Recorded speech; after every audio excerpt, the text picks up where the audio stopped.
Polri segala macam.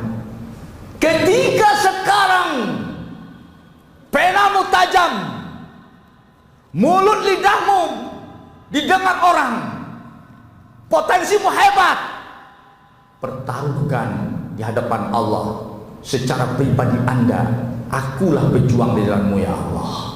Ya ayyuhalladzina amanu in tansurullaha yansurkum wa yutsabbit aqdamakum. Sadaqallahul azim. Sidang jemaah Jumat yang dirahmati Allah, kita semua butuh pertolongan Allah. Kita semua tidak akan pernah sukses tanpa pertolongan Allah. Kita semua berkeyakinan dan paham apa yang telah kita raih semuanya berkat pertolongan Allah.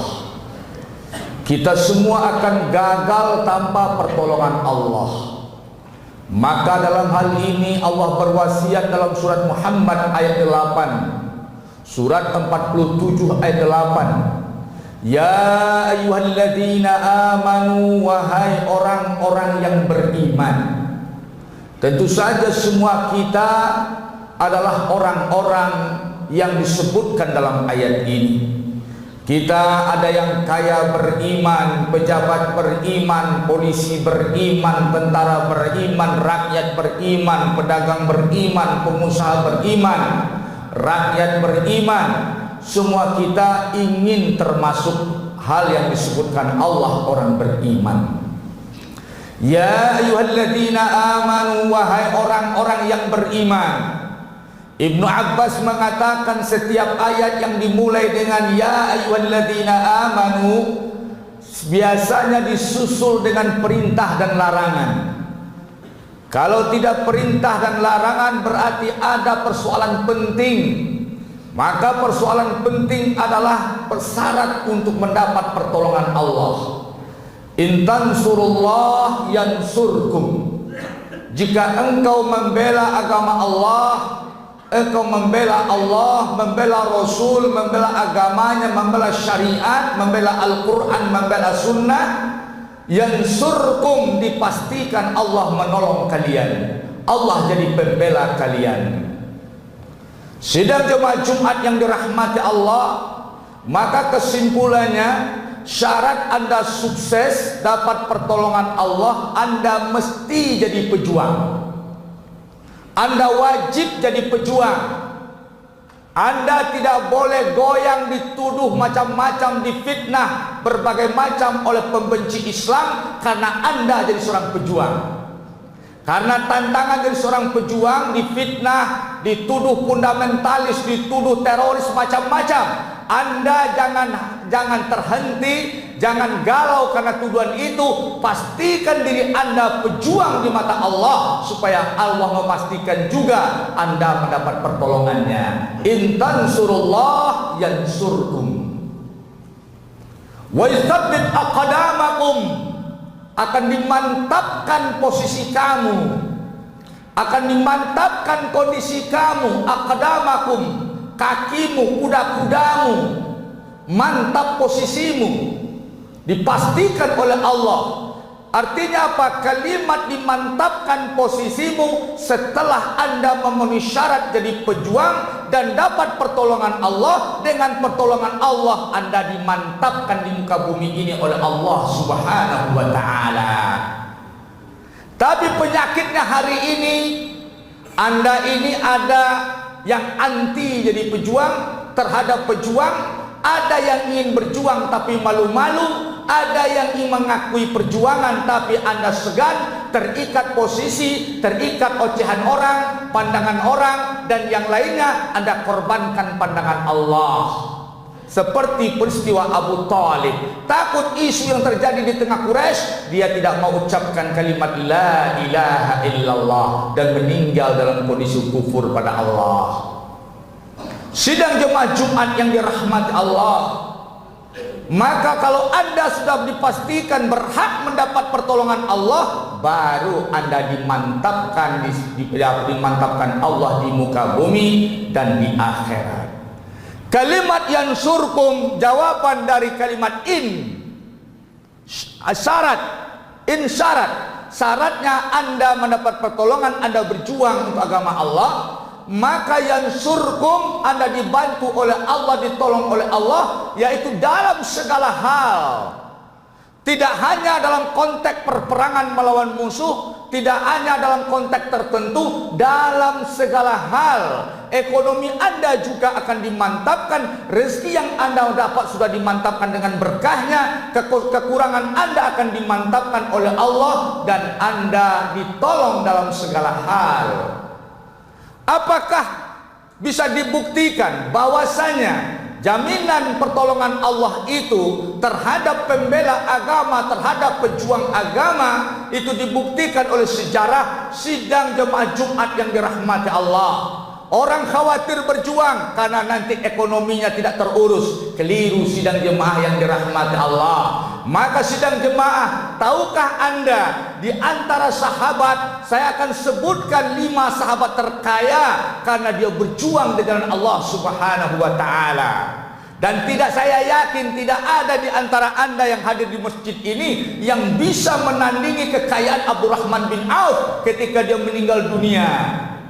Abdurrahman bin Auf ketika meninggal dunia meninggalkan harta sebanyak 6 triliun 212 miliar 688 juta rupiah.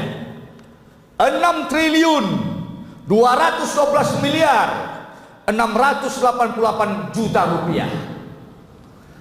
Abdurrahman bin Auf, pejuang yang dia tidak pernah sekalipun selalu absen dari perjuangan tempur Rasulullah sallallahu alaihi wasallam, dikayakan setelah berjuang, datang ke Madinah ketika hijrah sangat miskin, kemudian disaudarakan dengan Sa'ad bin Rabi', seorang kaya, ditawarkan modal, ditolaknya, tunjukkan kepadaku pasar. Dia datang ke pasar, kemudian dia berdagang di pasar, kemudian ketika itu sedang jemaah yang dirahmati Allah, muncullah Abdurrahman bin Auf, seorang pejuang sekaligus orang terkaya. Kenapa dia kaya? Karena dia seorang pejuang. Setelah hijrah, miskin semiskin-miskinnya, dia kemudian dia komitmen dengan perjuangan Rasulullah, jadilah dia orang terkaya, meninggalkan harta ketika meninggal 6 triliun 212 miliar lebih sidang jemaah yang dirahmati Allah. Ketika dia meninggal, dia berwasiat 77 miliar sedekahkan kepada ahli Badar. Sisa sahabat ahli Badar, pejuang Badar yang masih hidup, kasih 77 miliar. Maka dihitung oleh sahabat jumlah pejuang Badar yang tertinggal ketika beliau meninggal ada 100 orang. Kemudian dia wasiatkan sebagian hartanya untuk istri-istri Rasulullah. Dia wasiatkan untuk para janda dan fuqara dan miskin. Luar biasa, kaya karena berjuang untuk agama. Sidang jemaah Jumat yang dirahmati Allah, kesempatan kita hari ini, pada Jumat yang kemarin sudah saya ceritakan bagaimana kisah Abdurrahman bin Auf yang meninggalkan harta perjuangannya, meninggalkan harta 6 triliun lebih, 6 triliun 212 miliar. Yang kedua terkaya Zubair bin Awam. Zubair bin Awam meninggalkan harta, sidang jemaah yang dirahmati Allah, 3 triliun 543 miliar 724 juta 800 ribu rupiah. Ini hasil penelitian sidang jemaah, hasil penelitian pakar. Sidang jemaah Jumat yang dirahmati Allah, siapa Zubair bin Awam? Pada kesempatan ini insya Allah kita akan mengisahkan perjuangan Zubair bin Awam, bahwasanya dia adalah Zubair bin Awam, dia adalah masih berkerabat dengan Rasulullah sallallahu alaihi wasallam. Nasabnya ketemu dengan Qusay bin Kilab di generasi kelima sebelum Rasulullah sallallahu alaihi wasallam. Dia sama-sama keturunan Qusay bin Kilab. Sidang jemaah yang dirahmati Allah, ibunya Sofia binti Abdul Muttalib, beradik kakak dengan bapak Rasulullah Abdullah bin Abdul Muttalib. Sofia binti Abdul Muttalib, Sofia adalah ibu dari Zubair. Sedangkan di pihak bapaknya, bapaknya bersaudara kandung dengan Khadijah binti Khuwailid, istri Rasulullah sallallahu alaihi wasallam. Dia masih kerabat Rasulullah dari segi apapun. Maka sidang jemaah yang dirahmati Allah, Sofia, beliau ini anak yatim sejak kecil, dididik oleh ibunya Sofia binti Khuwailid dengan disiplin dan pendidikan yang cukup alot dan keras. Suatu hari dia memukul-mukul kaki, betis, tangan dan kaki Zubair bin Awam. Diprotes oleh pamannya, "Wahai Sofia, tidak begitu engkau mendidik anak, itu namanya engkau benci sama dia. Jangan engkau katakan aku benci. Aku mendidik dia seperti ini supaya dia adalah orang yang kuat berhadapan di medan tempur." Sidang jemaah, jadilah Zubair orang yang pertama menghunuskan pedangnya dalam Islam. Zubair orang yang pertama menghunuskan pedangnya dalam sejarah Islam. Ketika disebutkan oleh sebagian orang isu beredar Rasulullah ditangkap oleh kafir Quraisy, maka dia cabut pedangnya. Dia kemudian mencari Rasulullah dengan pedang terhunus, mencari siapa yang mau menangkap Rasulullah. Kemudian dicekal oleh Rasulullah, "Hai Zubair, apa yang akan kau lakukan?" "Ya Rasulullah, aku dengar engkau akan ditangkap, maka pedangku akan bicara."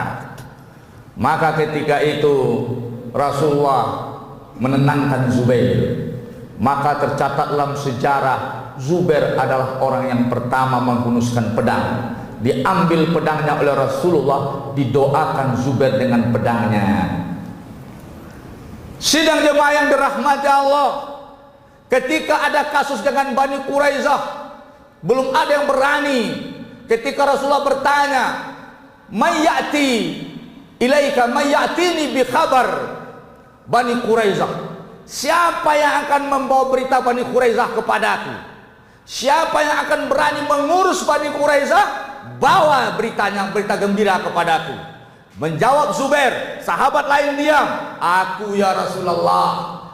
Ditanya lagi, siapa yang membawa berita Bani Quraisyah kepadaku? "Aku ya Rasulullah." Berulang-ulang 3 kali. Maka Rasulullah berkata, setiap nabi itu punya hawariyun. Maka hawariyunku adalah Zubair. Siapa itu hawariyun? Yaitu orang yang setia berkorban untuk Rasulullah. Maka dinyatakanlah Zubairlah hawariyun Rasulullah sallallahu alaihi wasallam. Di perang Uhud, di perang Badar, sidang jemaah, Zubair bin Awam di waktu perang Badar hanya 2 kuda. Seluruhnya pasukan infanteri. Pasukan Rasulullah 313 lawan 1000 lebih. Kurang senjata. Kemudian tidak punya kendaraan. Yang punya kendaraan hanya 2, Miqdad dan Zubair bin Awam. Maka ketika itu sidang jemaah yang dirahmati Allah, ketika turun bantuan malaikat, bantuan dari Allah malaikat pada perang Badar, Jibril turun memakai pakaian seperti Zubair. Persis seperti Zubair. Jibril ketika itu muncul seperti Zubair. Sidang jemaah Jumat yang dirahmati Allah, Rasulullah dalam perang mengatakan, "Zubair, ke sana." Dijawab, "Aku bukan Zubair, aku Jibril." Turun, maka Rasul berkata, ketika perang Badar, Jibril datang kepada Rasulullah dengan menyamar menyerupai seperti Zubair. Sidang jemaah Jumat yang dirahmati Allah, waktu perang Uhud, Zubair bersumpah mati. Dia bersumpah mati melindungi Rasulullah sallallahu alaihi wasallam. Kemudian sudah jemaah yang dirahmati Allah, dalam perang Yarmuk, Zubair bersama Khalid bin Walid, dialah yang menghabiskan Romawi di perang Yarmuk. Orang kaya biasanya hanya mau membiayai, itu sudah hebat sekali. Tapi coba Anda rebut kekayaan karena Anda seorang pejuang di jalan Allah. Jadilah sukses karena Anda seorang pejuang. Jangan berjuang setelah pensiun. Saya kurang tertarik melihat orang-orang yang berkoar-koar setelah pensiun. Setelah keluar dari polisi, masuk jamaah tablik, Wakapolri segala macam.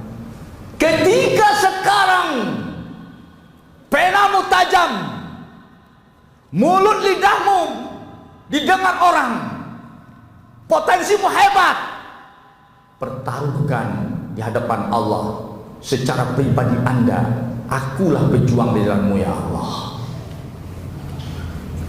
Zubair di masa Rasulullah luar biasa. Sepeninggal Rasulullah sallallahu alaihi wasallam, saya hanya ambilkan satu kisah saja. Pada perang di Mesir membuka Afrika yang dipimpin oleh Amr bin As. Ketika itu Amr bin As merasa sudah lemah. Pasukan tinggal 3.500 orang. Beliau mengepung benteng Babilonia sudah 7 bulan. Belum berhasil. Sudah 7 bulan berada di luar benteng Babilonia. Dikirimlah surat kepada Umar bin Khattab, bantuan. Maka ketika itu Umar berpikir keras, ditatap wajah tokoh-tokoh sahabat yang masih tersisa, maka tertancaplah pandangannya kepada Zubair bin Awam. Inilah orang terbaik, hawari Rasulullah sallallahu alaihi wasallam. Hai Zubair, hanya engkau harapan wahai Zubair. Maka ketika itu dikirimlah 4.000 pasukan. 1.000 dipimpin oleh 1 jenderal. Dipilih 4 jenderal. Yang pertama adalah Zubair bin Awam, yang kedua adalah Al-Miqdad, yang ketiga Ibadah bin Samit, yang keempat Maslamah. Maka 4 jenderal ini ditulis surat oleh Umar bin Khattab kepada Amr bin As. Wahai Amru, aku kirim kepadamu bantuan sebanyak 4.000 pasukan. Setiap 1.000 dipimpin oleh seorang jenderal, yang nilai 1 jenderal ini 1.000 pasukan, yaitu Zubair bin Awam, Miqdad, Maslamah, Ibadah bin Samit. Maka berangkatlah 4.000 orang ini dipimpin oleh 4 jenderal dari sisa sahabat yang masih hidup di zaman Umar bin Khattab. Amr bin As sudah mulai lemah. 7 bulan bertahan di luar benteng Babilonia, tidak bisa masuk ke dalam benteng mengalahkan musuh. Datanglah Zubair dengan 4.000 pasukan. Kata Zubair, kalian dengarkan, sejak dahulu aku telah menjual diriku kepada Allah. Bi'tu nafsi ilallah. Aku jual diriku kepada Allah. Maka nanti aku akan panjat benteng ini. Setelah kalian dengar takbirku, sahutlah takbirku dan teroboslah benteng ini. Maka dibuatlah tangga untuk memanjat benteng. Sementara di atas benteng pasukan, ratusan ribuan pasukan ketat menjaga benteng di atas pasukan, di atas puncak benteng. Namun Zubair tidak peduli. Aku telah jual diriku kepada Allah.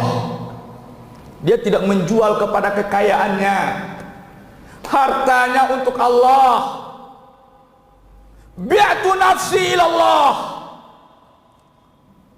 Andaikan umat Islam, tokoh-tokohnya, pengusahanya, pedagang hartawannya seperti itu, dia panjat benteng itu. Ribuan panah mengarah kepada Zubair, tombak, pedang. Maka sahabat mengatakan, tahukah kalian, ketika dibuka tubuh Zubair, baju Zubair, sudah tidak ada kulit yang tidak luka, bekas luka. Di dadanya ini ada berlobang-lobang bekas tombak. Tapi Zubair berhasil membuka benteng Babilonia. 7 bulan tidak bisa diterobos. Zubair membukanya, dia bertakbir, disahut oleh para sahabat, oleh para pejuang. Akhirnya terbukalah pintu benteng Babilonia. Dia masuk ke dalam, berhadapan dengan lautan pasukan musuh. Dia berhasil membuka benteng Babilonia dan terbukalah, ditaklukkanlah Mesir dengan Zubair bin Awam.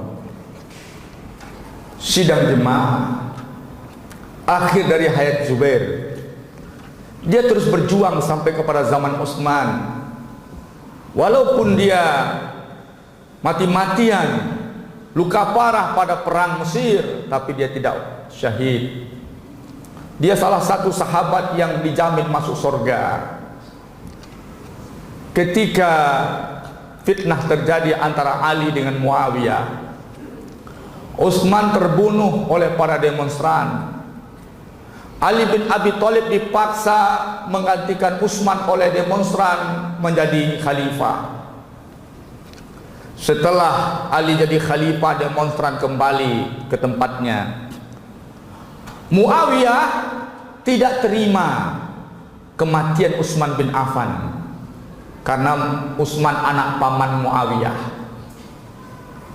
Dia meminta Ali untuk menghukum mati siapa yang telah membunuh Utsman.